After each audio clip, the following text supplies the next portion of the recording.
Good afternoon. This is Sally Ember, Ed.D. Welcome to episode 35 of Changes. In honor of Melita Noël Cantú's celebration tour with her family. She is designated today, which July 1st, 2015, to join my conversation with Changes. Welcome, Melita. Thank you. It's wonderful to be here. I've been looking forward to this for a long time. Well, it's very exciting to me too. I found you through Ring Dowell. Thank you, Ray. And have been attending as many of your broadcasts as I can, because you have awesome guests talking about sexuality and gender and identity and education and literature and all kinds of other kinds of topics that I'm interested in. Some people don't know this.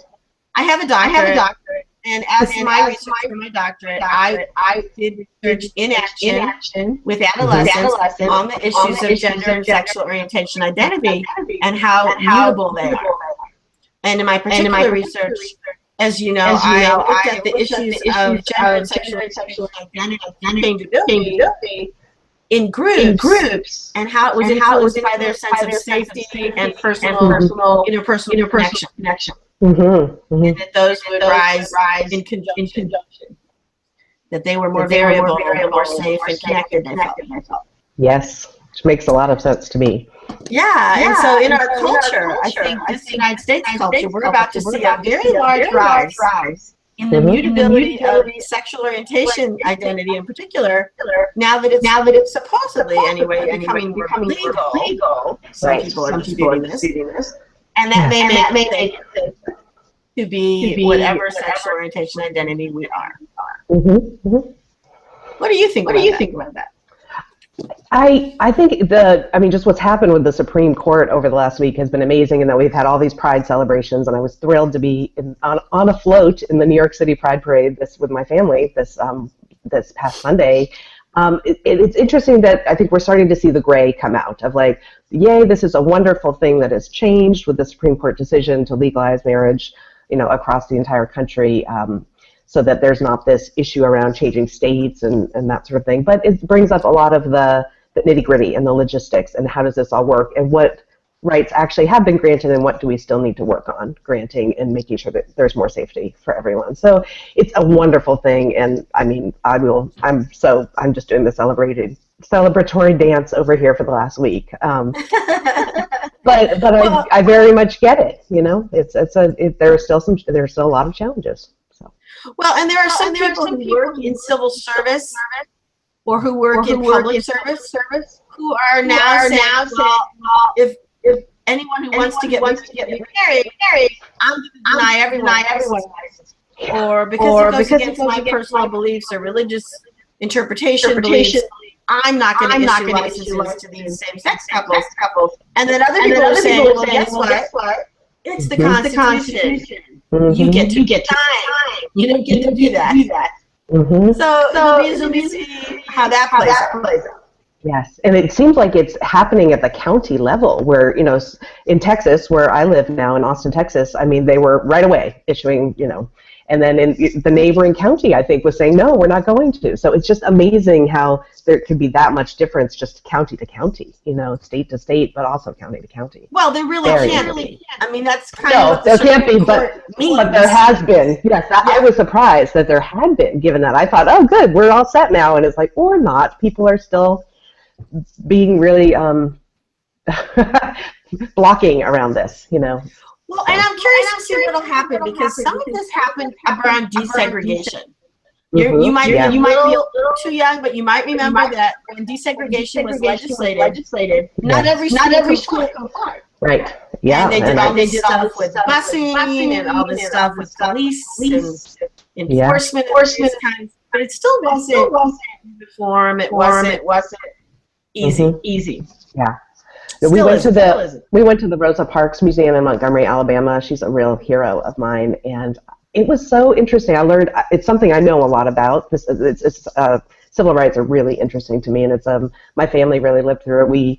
We are a white family, and my parents in 1969 adopted my brother, who's African American, and was a black kid growing up in a white family. And so it's been personally very interesting to me to kind of watch that. And we were in Boston where a lot of that busing, there was a lot of busing issues around desegregation, and they went through that. So to be at Rosa Parks and to kind of learn more of the backstory than I knew. It was a wonderful museum, and they made it very kid-friendly. So I highly recommend it. And it was interesting for me to see the parallels around diverse sexuality and gender and what we're dealing with right now around civil rights for folks around sexual orientation and gender identity. So fascinating.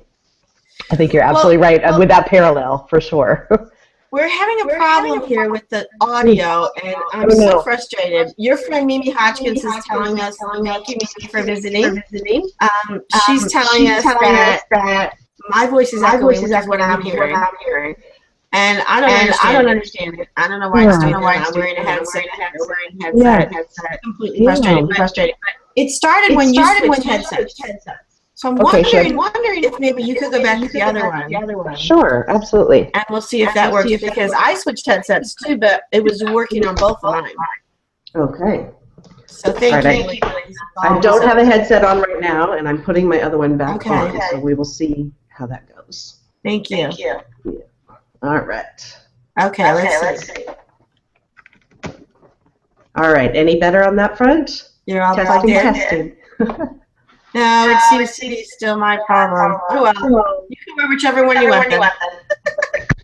Oh, wait. Oh, there it is. I hadn't plugged it fully in. Okay, that might be better now. So let me know. I don't know. I still hear an echo. But sorry, Mimi and anybody else. I don't know what to do at this point. Yeah, thank you, Mimi. Throw the whole thing out. Frustrating. But I'm not going to throw you out, so let's keep going. Okay, sounds good.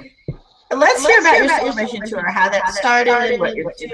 A lot of people don't know. I've been posting pictures that you gave me. Yeah, thank you for doing that. The celebration tour really came out of that, Sally, you and I had talked about doing this, having this conversation on July 1st, and I thought, I better catch up on children's literature and young adult literature, which are two of my favorite areas of literature, and just see what's happening around diverse sexuality and gender for kids. And there's just been an explosion in this field. So that's been very exciting for me. I was a teacher in elementary school and middle school, and that's kind of how I got into being really interested in sexuality education. And I'm really impressed. I think the books are evolving and becoming more interesting and more personally relevant and not quite so didactic, which I love.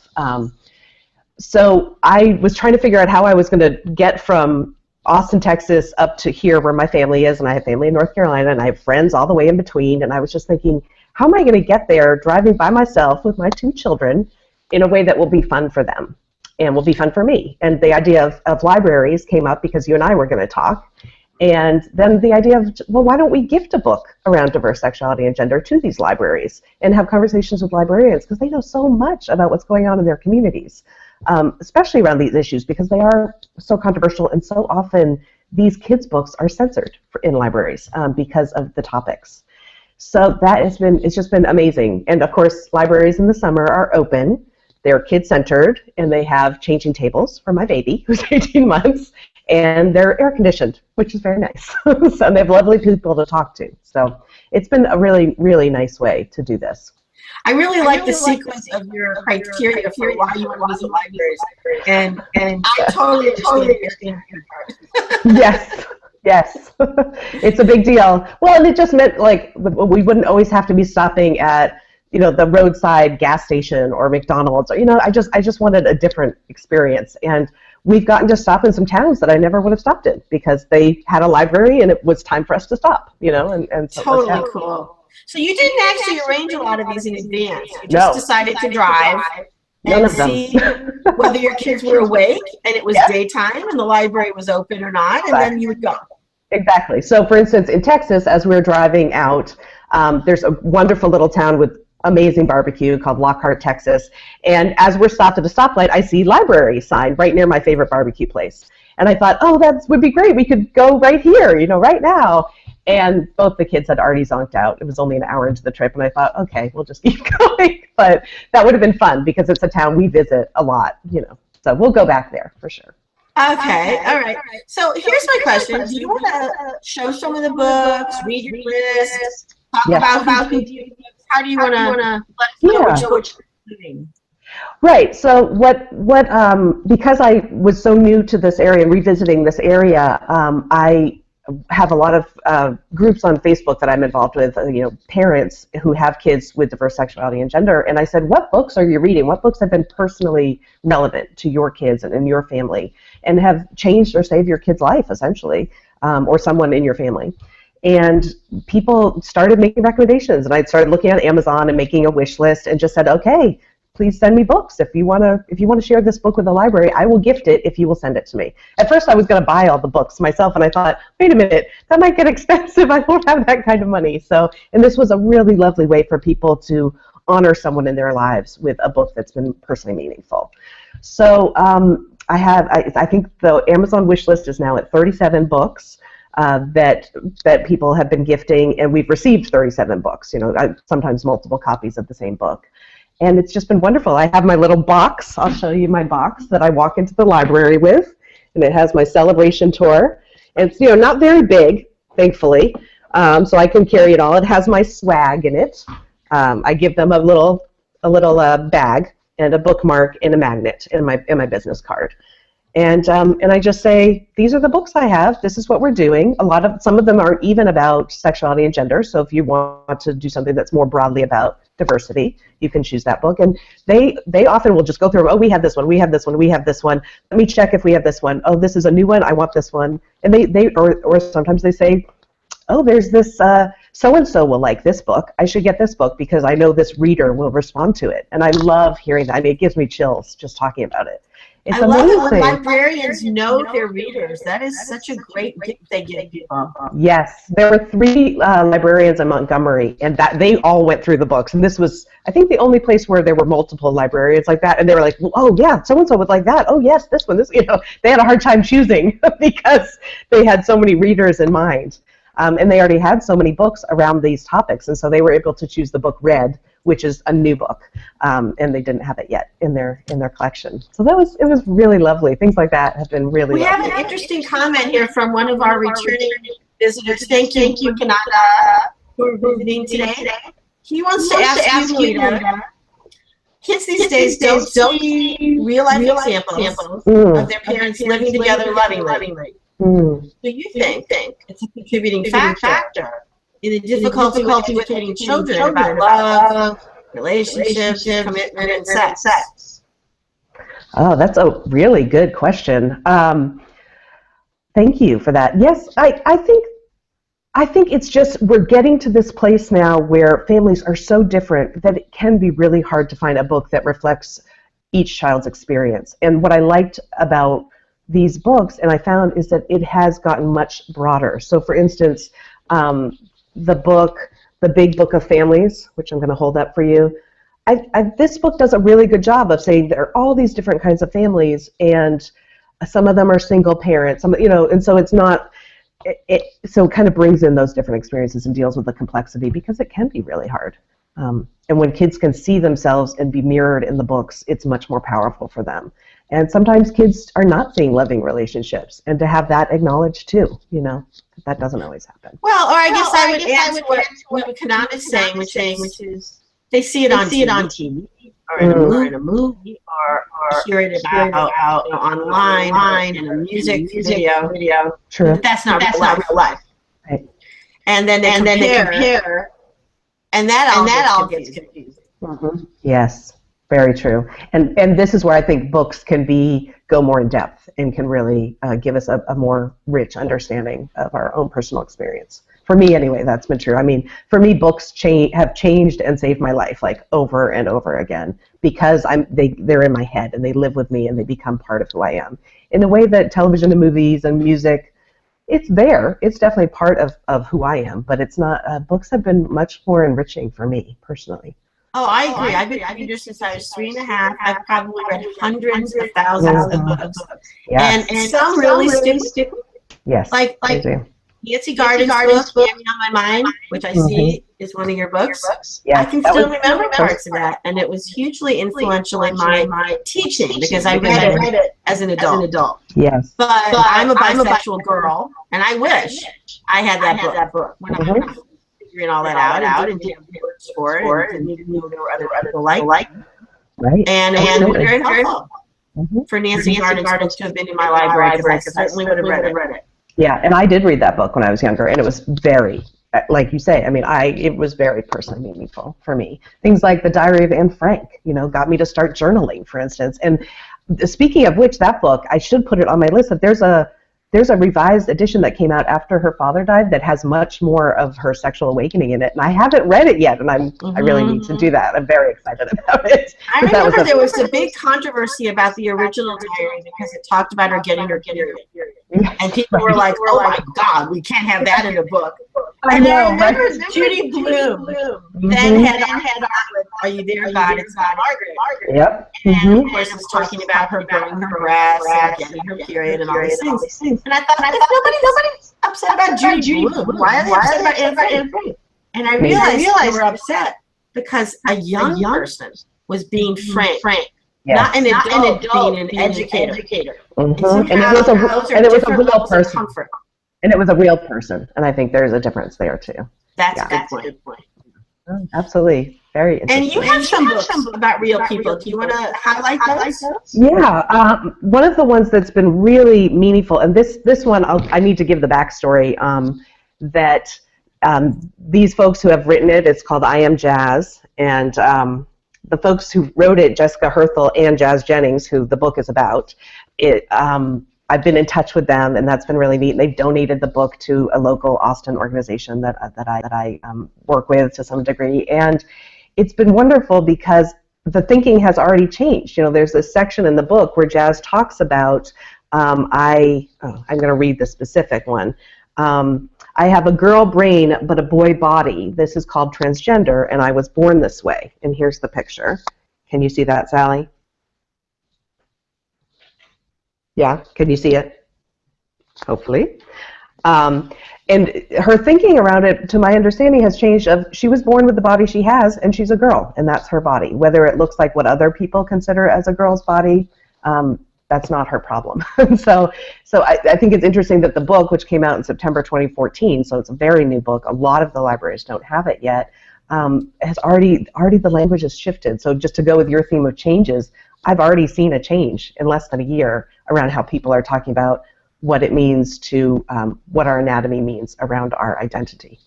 And that's interesting because Mimi Hodgkins, who's in the audience and obviously already knows you, is asking if you've actually had a chance to talk with anyone besides the librarians and talk to the friends. And what did you take away from those conversations that was enlightening to you and the people you spoke to? Interesting. You know what, the libraries, strangely enough, I don't know if it's the times we're visiting, but they have not been very busy, or if they are, it's older kids or kids, who I didn't feel comfortable having that conversation because they were underage, and often parents have a lot of challenge around that.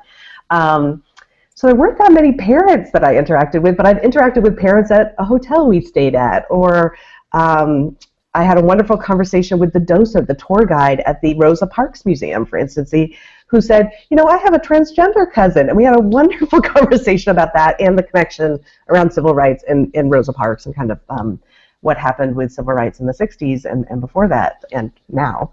And so, so I've had these very enriching conversations when I tell people what I'm doing, but it hasn't necessarily been in libraries. It's been mostly with the librarians in the libraries. Well, and I think part of what you're talking about is that you want to talk to these people, but then how do you start a conversation like that without invading someone's privacy or interrupting whatever they're doing? They don't know you. Right. Whereas over breakfast at the hotel table, sharing a table with another family, that's been an easier conversation because I kind of can ease into it a little bit more. Right. Now, Lua Kanata, who knows everything about tech, is still telling me that I'm getting echo. And he wants to know if I'm having a browser window playing my event. The answer is no. I don't know why this is. I'm also totally so if you can figure it out, please let us know. Yes. Because it's really frustrating. Yeah, no kidding. But anyway, here we are. Thank you for all of you who are listening. I apologize for this audio problem. I don't know what the deal is, but we're talking. Yes. So Melita, and you're going now, not just you, and not just your husband, but also you have two girls. Yeah. And what's going on with their understanding of what you're doing? Well, they have a mama who, has a master's degree in sexuality studies. So I've been like this their whole lives. So we talk about everything. The topic is not new to them, and they're very aware of what I'm doing. And they're, especially my almost 7-year-old, she's like, oh, I get the celebration part, but what is censorship? And it was really amazing to me that she didn't know that word, and I had to really go through the concept with her, and that was a really interesting teachable moment to me. That was the harder part for her to understand. And I have an 18-month-old. I have no idea what she gets out of it, but she loves the libraries. They both love the libraries. Yeah. And we definitely do a kind of, which library did you like better and why? And we do a lot of compare and contrast with libraries. A lot of the times they like the really interactive things. They like the computer stuff. There's a lot of neat computer stuff happening now. But often even just the hands-on toys that they have in libraries are really their favorite part. And then, I'll look and find a couple of neat books and make sure we read a few books as well. But I like that libraries are doing that, because that has not, for me growing up, libraries were about books and very little else. So I like how interactive. They started doing in our local library in Keene, New Hampshire, where I raised my son. Yeah. They started letting you borrow art. Wow. And record albums and CDs. Yes. In the 80s. Okay. Which was a big deal. It was a big deal. I remember that. Yeah, the CD. Yeah. When I was a very little girl, that didn't happen, but now. And then you could borrow videos, and now DVDs, of course, of movies, which also wasn't happening in the 70s. Right. And the other thing that's happening now, I think is so great, is the use of computers. Yes. People who don't have access to printers, or the internet, or a real good computer, go sit, sign up. Use it at the library. As a visitor, I appreciate the Wi-Fi, because I can connect my phone or my tablet or my computer if I need to try to update something. And that's big, great. Yeah, that's a new thing. Yeah.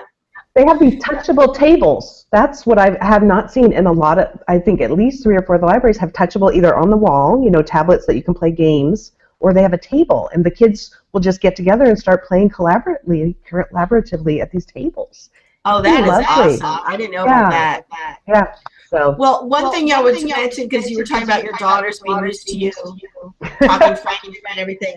I was part of the Rising Sun Feminist Health Alliance. Included the Boston Women's Health Book Collective in New England.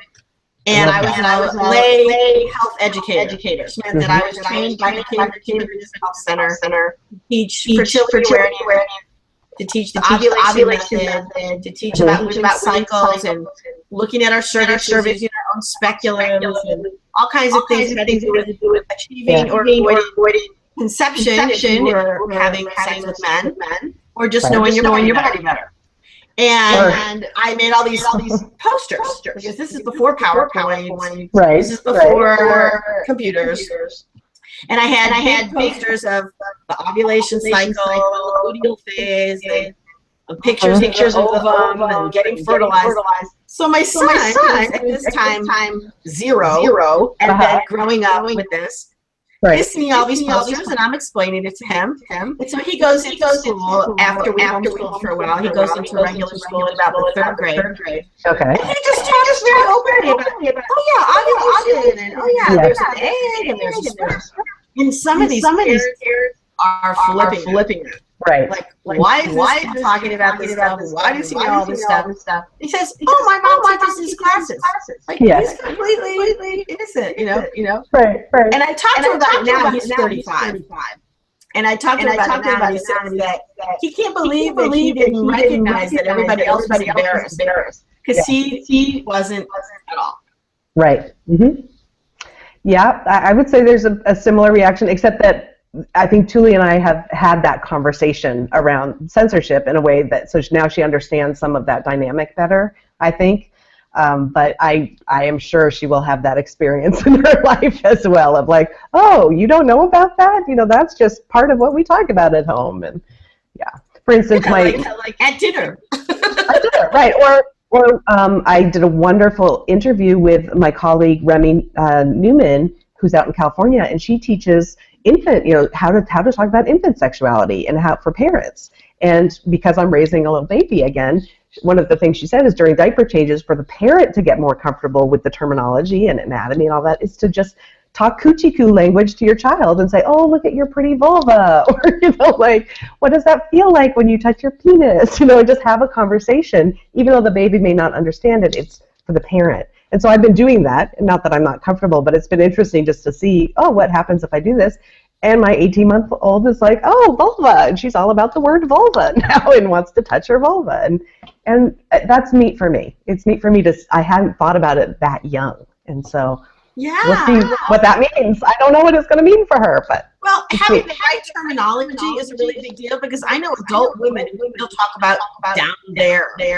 Yep. And they don't have words. Absolutely. You know, adult women who never really learned about their bodies or how their bodies work, and were completely unable to articulate, even when they went to a doctor. Yeah. Where things were problematic, what hurt, what itches, what's not looking right.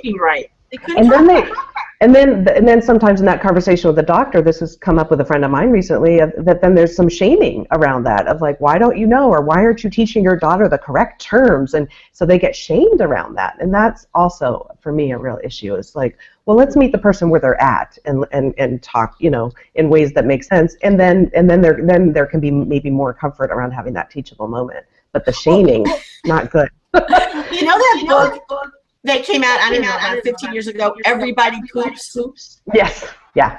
It was such a big deal because whoever, I can't remember who wrote it, but it had animals and adult children and, you know, poop. It was a very conversation starter. Yes. Right, absolutely. And I remember talking to one of my friends at that time and saying, you know, we should have a book that says, everybody masturbates. Mm-hmm. Now, that would be groundbreaking. Because if you remember Jocelyn Elders, yes, who was the Surgeon General at the time, who recommended masturbation as a healthy part of sexuality, got fired for saying that. Yeah, I do. Terrible disgrace of our government to have done that. Well, it just shows you how much children are not supposed to hear about sex being pleasurable, because there's the fear that then they will want to have sex or want to masturbate, and you know, and there's a lot of fear around that. So there's intense censorship, especially for children, around the idea of pleasure and sexuality. Yeah. Well, Wiwi Kananda has another question for you. He's got great questions. Thank you for joining us.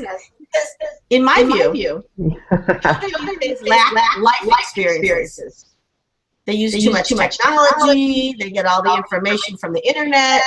But they lack live experiences to match the information. And they start thinking that they know everything, and then they get bored. Yeah. They've lost their sense of wonder. What are your thoughts on that? Is reading books enough? Mm-hmm. And he ends with, children don't go out with nature, plants, butterflies, etc. Any thoughts on that? I agree. I mean, I love that technology is being used in the classroom. I think it's really important. And I'm also really happy whenever I hear there's a field trip happening, or they're doing a field day at school where they're outside all day, or because it is. And it's one of the reasons I love I've done celebration tours my whole life, and I just never realized what I was doing. And that was my family travels, and we camp, and we, you know, try to get to nature, like you said, and we read books along the way. But there's always kind of been a theme. And so for me, it's like every time we did a trip, there felt like a theme. And I always learned a lot. So we've done going to art museums. I think we went to 17 art museums one summer on a trip back from Boston to Austin. And I see the difference in my kids who get that kind of experience versus some of their classmates or her classmates who aren't getting that. And I definitely see the difference. And it makes my heart hurt a little bit. I wish there was more opportunity for more of our kids to get that. Yeah, or what kind of experience do you get traveling if all you do is go from airport to airport? Right. Yeah. You don't see anything. Road trips are hugely different. I mean, there was the first time we went on a trip that my older daughter remembers, she was 4, and she didn't want to leave Texas because Texas is so big, it's very hard to leave it. You have to drive a long way, especially when you're in central Texas. And she was very, very afraid of going to Arkansas, which was the next place we were going to. And then we got to Arkansas, and she says, I don't want to leave Arkansas. I love Arkansas. It was a different kind of terrain, and she really got into it. And so every state, it became like a joke that she didn't want to leave because she was enjoying that state so much. And so, it was really, really neat for me. And that's very funny. Well, we have similar experiences because we lived in New England for the time that we were raising our son. But my family's which is Your where family's I where? now. Oh, in Missouri. St. Louis. Correct. Yes, right. And my partner's family is in Connecticut. That's a much shorter in New Hampshire. But we would drive just quite regularly. We would often go through Cleveland because I had more family there that were cousins around my son's age. So that would be like a stopping point. We had friends in Syracuse and then in Albany, in Pittsburgh. And then it's a wonderful way to travel. And you see how other people live. I mean, for me, this trip, we've stayed in a loft in New York City where 5 adults were living together. And what was that like? And having to share food or not, and being aware of you can't eat everything in the fridge as a guest, to families living together in a place in Philadelphia, So yeah, it's been very interesting practice in empathy, I think, to stay with other people and learn how they live. Well, and one of the things we did was we would make it a point to get off the main highway far enough to actually get into a town and eat at a diner. That's great. Like we were on a campaign not to eat at fast food places or truck stops or convenience stores. We're the same way, yes. And time allowing, yeah. Yeah, we had an experience in a diner in Indiana where the young man who waited on us came and took our order and walked away. And our 7-year-old son said, "Why does he talk like Tom?" Why does he talk like who? Tom. A friend of ours named Tom. Tom is our friend who is flamboyantly, effeminately gay. And has adopted this way of talking that is very much, I think, from, I don't know what, Hollywood? I don't know. Like the guys on Queer Eye for the Straight Guy, or this kind of drawl, a way of affecting the language. And here's this young, I don't know where Indiana, who sounded exactly like Tom. How funny. Oh, now, yeah. Who knows what his life is like, or if he identified as gay or whatever, but he had that way of talking. And our son says, does he like guys? That was, the connection. I don't really know. And I don't think it's appropriate to ask him. Right. But it's a question. Yeah. Very interesting. Yeah, the way you become attuned, I think, when you travel, because there's so many new details, and so what you focus on, what's interesting to you, is really, and to watch kids go through that is really neat. I have experiences in Gary, Indiana, and Wyoming. I had wonderful pancakes, just things you learn about yourself as you travel, of just who you are as a person and what you respond to. Right. Really interesting. We talk a lot about college, and what city or place she might want to live in to go to college, because her charter school is very college focused, and so that's been interesting too. And she's like, "Oh, I don't know that I would ever live in Philadelphia, but maybe New York City, and why would that be true, and why not?" And she cannot wait to get to Missouri because she's been reading books about characters in Missouri, so she can't wait to get there. Excited that you're coming. Yeah, we get to see you. Don't be asleep. St. Louis. No, they won't be. No, we'll be sure to stop and stay because I wanted to get to St. Louis. I just lost your audio. Oh no. Oh, still there? Oh, now you're back. I didn't hear the last thing you said. I said we'll be sure to stop in St. Louis. I've wanted to get there for a long time. One of my favorite sci-fi fantasy authors lives in St. Louis, so I have an opinion. Which one? Sharon Shin. Sharon. Oh, cool. Yeah. There's about 10 of us or more here, and I'm not at all even famous compared to some of them. The one who just won all those awards last year, Ann Leckie, lives here. Right. Yes, that's right. You told me I need to read her things. Yeah. Yeah. So that's very cool. Well, so back to what we're doing on the show here in Changes World. Yeah. I'm interested in transgender living and how it's all been affected by the way that people's perspectives are changing since our friend Bruce Jenner decided to get all dolled up and be on the cover of Vanity Fair. Right. And a lot of people are reacting to that very positively. Some people are reacting to that very negatively. Some people don't care. Right. And in between. Yes. And what does this mean for the conversation, not only about gender identity and what does it mean to be transgender, what does that look like, and it's and do you know someone who's transgender? It's really brought up that conversation of now, to a greater extent, people feel like they know someone who's transgender, and that's been interesting for me because I know lots of folks who are transgender, so that didn't occur to me that most people didn't.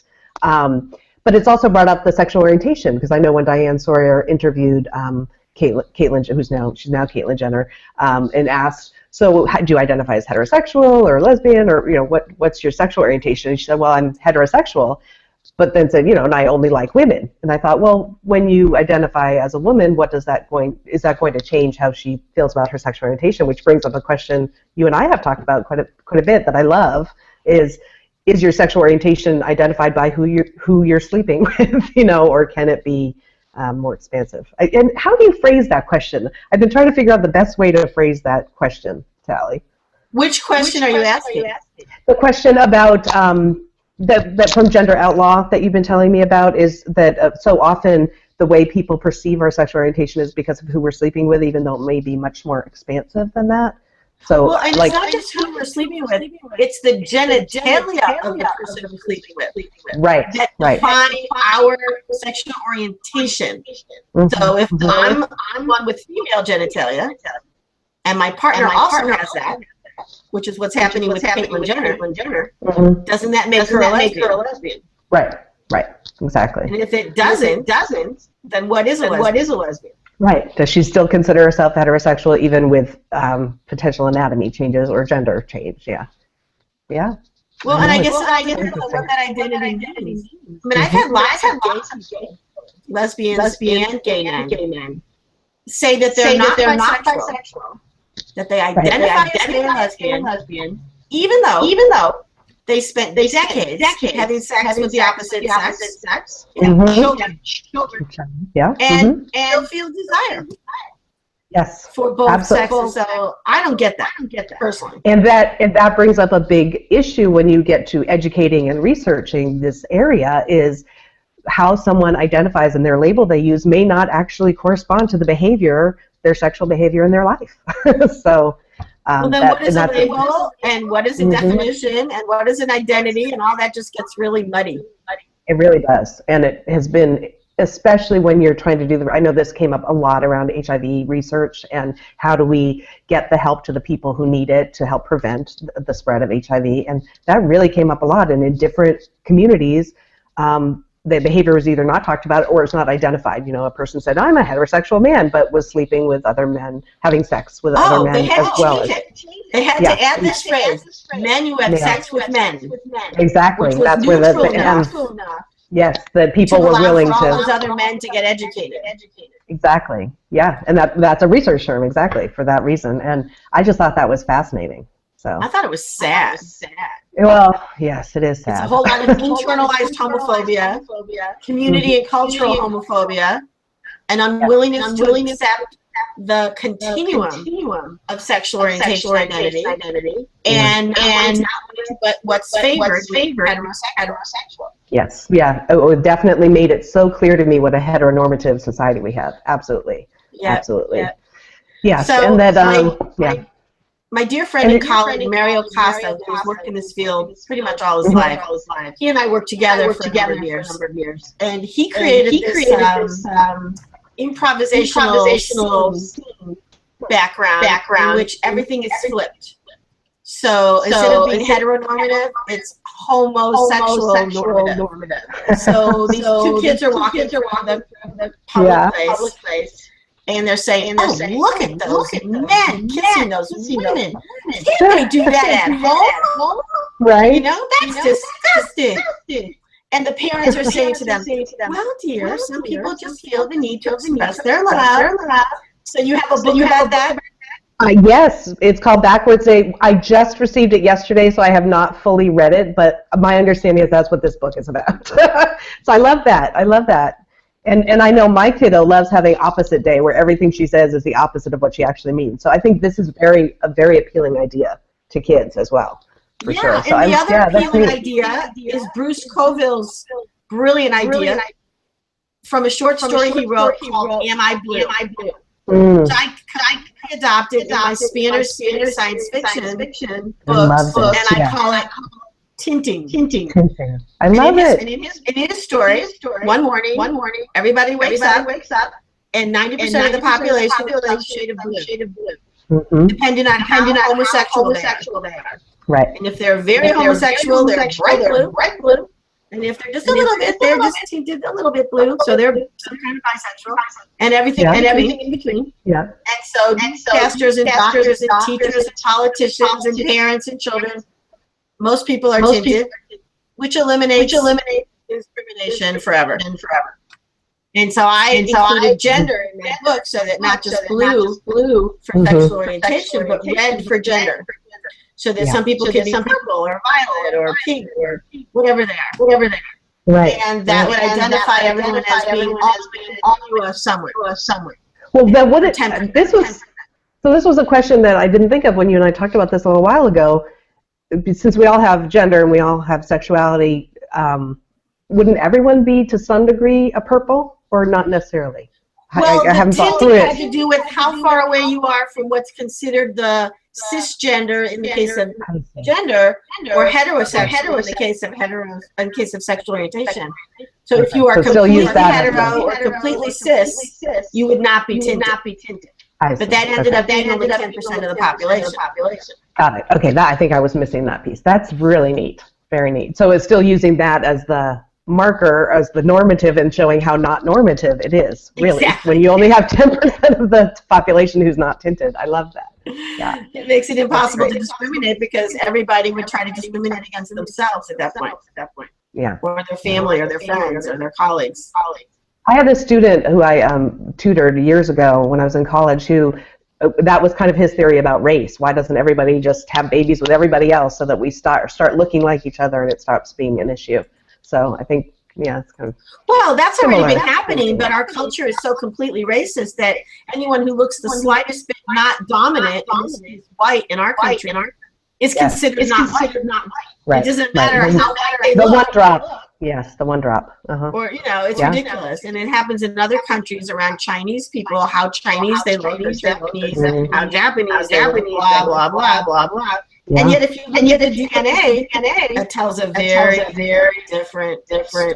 Exactly. Well, and the same thing with transgender and intersex. And I mean, I think the science on this is coming along incredibly quickly to kind of back up the personal experiences that we're hearing about now. And I'm going to be fascinated to see what happens in the next 5 years, what science comes out around hormonal and chromosomal and, just what's going on internally for folks who whose gender identity is not cisgender, their identity. Well, when I was doing my research, and this was over 20 years ago, there were already biology that there were at least 6 genders that they could chromosomally identify for humans. How many? 50? 50? At least 6. Oh, okay. I was like 50. Whoa. Okay, 6. Yeah. At least 6 was the phrase they used. Okay. And that was before mapping the human genome even started. Wow. That's amazing. Who knows what we have now? I know. Well, on Facebook we have, 50? So 50? Yeah. Aren't there 50 different genders that you can identify as on Facebook? I haven't noticed or tried. There was a whole thing about that.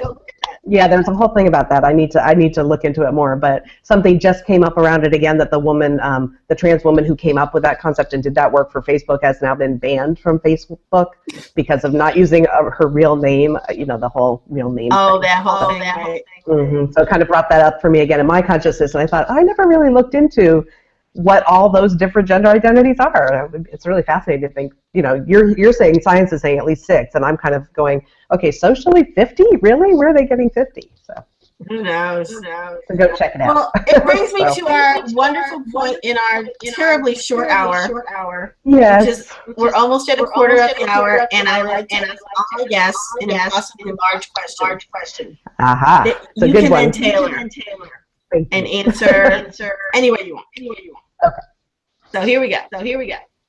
Given all of the changes that people are aware of, starting with local, personal, regional, statewide, provincial, national, global, climatic, mental, spiritual, religious, artistic, political, any kind of changes you're aware of. Which ones arouse in you hope? Which ones evoke fear? Which ones do you want to talk about? Take it away, Melita Noël Cantú. Okay. The one that really just came up for me when you asked this question is one that evokes both fear and hope simultaneously, and that is the backlash that I'm seeing to what happened, to Caitlyn Jenner coming out and to the same-sex, I still don't know why they call it same-sex marriage equality, but marriage equality for all.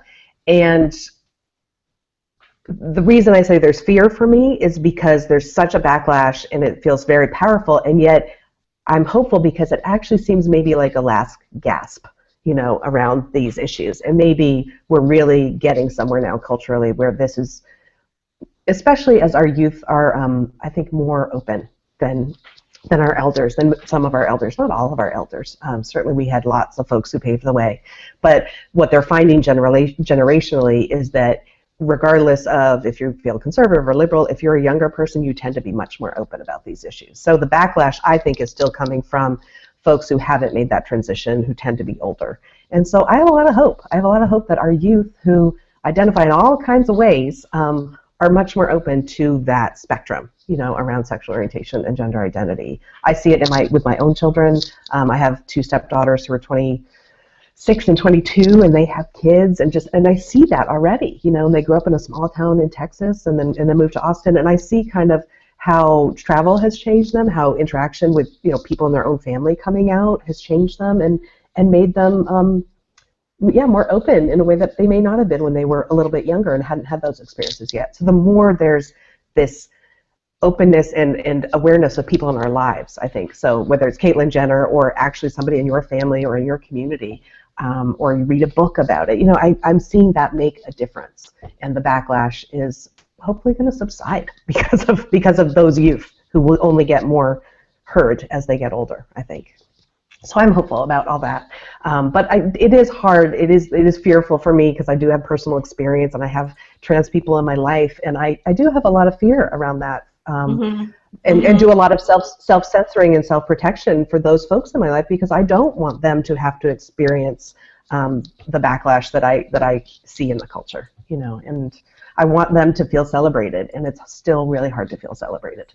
And so that's why my goal is to celebrate and to really be as open as I can about this. And I love the responses I've got from the librarians. I have to tell you, one of my favorite responses was in Biloxi, Mississippi, and that was one where we just went, oh, we're in Mississippi and we're not going to be here long because it's on the Gulf Coast, and we were going to be getting to, what's next? Alabama next. And I said, oh, we have to stop at the library. Let's find one. And I just love the name Biloxi. I think there's a song about Biloxi. And I thought, oh, let's stop there. And that librarian was wonderful. And she said, so welcoming. And she said, nobody's ever asked me about these issues. It has never come up. We have no LGBT books. It has never come up as a question. And I'm so glad. And I donated. She chose I Am Jazz, this one right here. And I said, there's a television show that jazz is going to be on, and I think it's going to be another shift in the culture when somebody who's written this book that's already made such a big impact will now have a television show, and she's on a commercial series, and she's just so public about who she is, and I think that's very powerful. So that librarian said, already I'm having conversations that I've never had in my whole time here, just since you walked into this library and gave me this book. I think it was amazing. Yeah, it was amazing. And that was our second library. I mean, it was like, wow, this is so cool. So, wow. So I have hope. Wow. I have hope. And I expected that there might be librarians who were very uncomfortable accepting a book or weren't able to, and that has not been the case. All of them except for one has been willing to take a picture, so that I could put it on the website saying this is the book that went to this library. It's been great. So that is awesome. Well, yeah. I know that two of the people that I know personally were thinking of donating books. I don't know if they decided to. One of them has been on my show, Connie Dunn.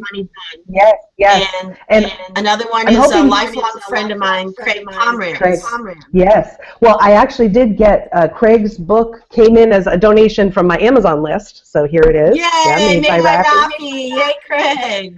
Yes. I don't think Craig sent this because he said he didn't have any hardcovers left, but I'm hoping to connect with him again and maybe get one more copy that's signed. Well, ask for him to get a copy in another language because apparently it's been translated into 12 or 15 languages. That's wonderful. Yeah, and there's been a lot of interest in Spanish books, so I'm wondering if he might have the Spanish version. He might. Yeah, he might. That'd be great. And Connie is here in Massachusetts, and I'll be here in the New England area and upstate New York area for the next month. So I'm really hoping to connect with her personally. I was in New York for, yeah, I was not able to connect with Craig personally because I was in New York for such a short time, and we were at Pride on the float at Pride, so it was kind of a busy day. But and I lost my phone in the middle of all of it, so that was, you know, what it is. But I was thrilled to get this book when I got here, and I know Connie's book looks wonderful too, and hers is K-8, so I'm excited to get a chance to really read that book. And right, it's a lot of short stories with those issues as the topics, or just embedded in the story and not even being primary, which I love. Yeah. I mean, I look forward to a time when more and more authors have characters who are gay, lesbian, bisexual, transgender, not cisgender, and it's not an issue. Right. It's not the main subject. It's not even something they have to mention. It's just the way it is. Well, the one book that I, so far on my list that I've been able to read, because I have not unfortunately gotten to read all of them, especially the young adult books, which are bigger, is this one, Every Day. I feel like David Levithan made that book here, that it's not a big deal. You know, there are so many different gender identities and sexual orientations that you get to experience through this one person's eyes. It's a soul who embodies different bodies. So every day, a different body. And yeah, it really brings that up because he falls in love with one of the girls that he meets, one of the young women that he meets, or he or she meets throughout the adventures of being in different bodies every day. And then what does that mean when then the soul is in a different body? You know, a girl body, and they have to meet. He meets up with the young woman that he loves, you know, or she loves. So you can see it's like hard for me to talk about it because it's such a kind of unusual idea, and it's done so well. Well, except it's been around for a long time. If you know about reincarnation, and a friend of mine in the 70s wrote a song, and she wrote the song because she's a lesbian, and she walked into a meditation retreat, and immediately felt overriding love. Wow. And couldn't understand it. And she decided to explain it to herself by writing this song. And the lyrics are, I've been loving you since before time began. It doesn't matter to me if you're a woman or a man. Mm-hmm. I still love you and will as long as I am. For time is a river that never ends. Yep, that's it right there. That is what this book encapsulated as well. I love that. She wrote that in the 70s? Oh, yeah. Is that right? Oh, yeah. Wow. This has been going on for a very long time, even before that. Yeah. If you have a Hindu background or a Tibetan Buddhist background or any other kind of reincarnational background. Sure. We've all been everything. Yeah, and this book, I guess, just speeds it up because it makes it an everyday experience. But yeah, I love that. Well, that was that science fiction TV show with Scott Bakula. Quantum Leap. Oh yes. Long time ago now. Yeah. Jumped into a different life in every episode. Yeah, that's right. And he played women and men and children and black people and Chinese people. Right. Scott Bakula was talented as this. He could play the piano, he could dance, he could do gymnastics, and the guy could do everything. Wow. So he was doing it all in these episodes. It was really great. That's so cool. And so we would see Scott Bakula dressed as a woman or in blackface, but when he looked in the mirror, we would see who he really was being seen by everybody else. Everybody else, yes, yeah. I love that. I love playing with that. Woman or whatever he was playing. Right, yeah. Very interesting. So that story has had a lot of airplay too, and I think what you're bringing up is so important, Melita. And I'm so glad you're physically bringing it to all these libraries. Yes, I am too. It has been so enriching for me, and just the response I've gotten has been wonderful. I mean, just very celebratory and excited. Librarians are so wonderful. I mean, who doesn't want to visit with librarians? One of my best friends from forever became a librarian in her midlife and worked for many years as a school librarian, Jay Alpern. Unfortunately, she's no longer with us, but she was hugely instrumental in centers in Boston in the 80s and 90s. What did she create? I'm sorry. Media centers where you could actually in school libraries up to that time unheard of. Right. So she I'm seeing that. I'm seeing her work all across the country. It's been very, it's very cool. My children are benefiting. Thank you. Yes. So thank you, Jay. And I want to thank you for being on today, Melita. We only have 5 more minutes. I believe it. Oh, yeah. And so please tell us again and spell out the name of your website and tell us anything else you want us to know about what's coming up. Okay. Well, my website is www.censored2, the number 2, celebrated, and I'll spell it out, CENSORED, number 2, and celebrated, CELEBRATED.com. And I've been putting up pictures whenever I donate or gift a book that has been donated to me in honor of family members or friends. I put a little, this book is gifted in honor of, in front of the book, and all the librarians so far have said that it will be stuck in the book, and so that this will be seen, and that person will be honored every time someone reads the book. And so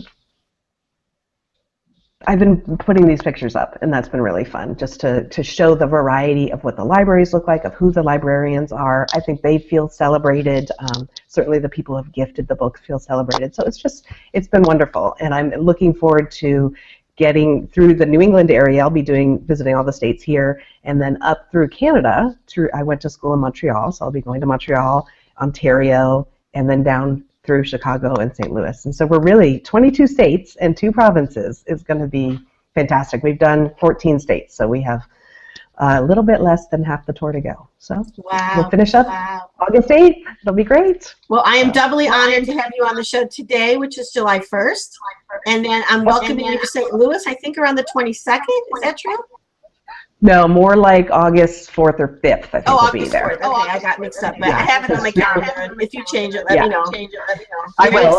Very excited. And I want to let people know about my campaign to get better audio, which I'll appreciate after today. And for the podcast, if you go to Patreon, Patreon.com/Sally Ember, and donate as little as $4, you can get a free book on the Speaker series. Nice. You can also get discounts on editing and proofreading and tutoring for your writing from moi. And you can also do what other people are doing on Patreon, which is all for artists and writers and creative sorts to get crowdfunding. Nice. And I'm also excited to let people know that my website, sallyember.com, has guest posts from many of my guests, as well as some other celebrities. And I invite you, Melita, and other people to consider guest posting on a Wednesday and sometime fall. Maybe a retrospective on your tour would be awesome. I would love that. And then coming up next week, I'm having a week off of changes. And the 15th is open. So if you know of anyone personally, or you yourself are listening, and you're a writer or would like to come on my show, go to SallyEmber.com, changes page, and everything you want to know is on it. I'm so impressed you do this almost weekly. It's wonderful. What a gift. I love it. I love doing it. And on July 22nd, I have another science fiction cohort, Rob's coming on my show.